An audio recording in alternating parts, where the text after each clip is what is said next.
Oh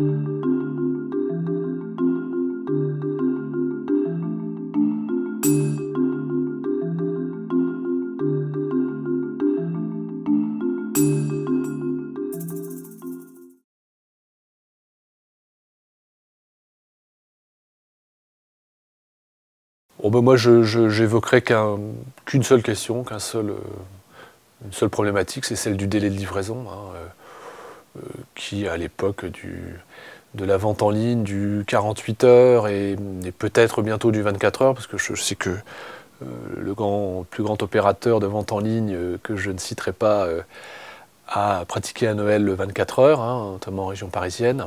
Il n'y a que cette question-là qui vaut. Ça, c'est un vrai problème, le délai. Nous, on est en plus au fin fond du sud-ouest, donc voilà, pour avoir des livres, il faut minimum une semaine. On voit bien que si vous ne pouvez pas permettre à votre client d'avoir son livre sous 48 heures, chose qu'Amazon va proposer facilement, bon, vous êtes mignonne, il vous aime beaucoup, mais il va aller ailleurs parce que ce livre, il lui faut, et voilà. Donc là, on ne peut rien faire, on est dans une impuissance totale. Il y a certainement des choses à faire pour mieux gérer les librairies. Peut-être déjà la qualité de l'information qu'on nous donne, la quantité d'informations qu'on nous donne.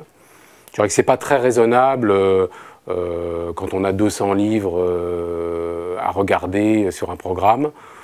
On peut très difficilement faire un bon travail. Pour optimiser les résultats des librairies, il faut des libraires qui s'y connaissent bien, et surtout un bon libraire, c'est aussi un très bon gestionnaire. Et l'équipe de Maupetit, j'ai la chance d'avoir des gens qui savent très bien travailler le livre, les commandes, les réassorts et les retours. Une grande révolution qui s'est faite depuis les années 90, c'est les logiciels de gestion de stock.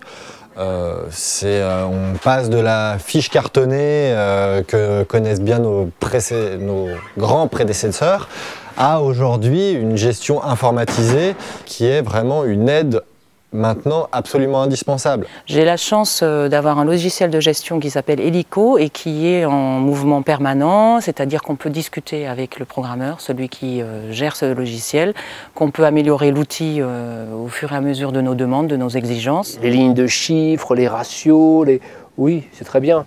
Mais je pense qu'à un moment, avant tout, c'est de l'intelligence, c'est de la finesse, c'est du ressenti. Je crois qu'on fait encore un métier où on fait du ressenti. Les indicateurs économiques sont évidemment importants puisque ça nous permet de mieux gérer nos achats, de mieux voir où on en est et de voir comment on évolue d'une année sur l'autre.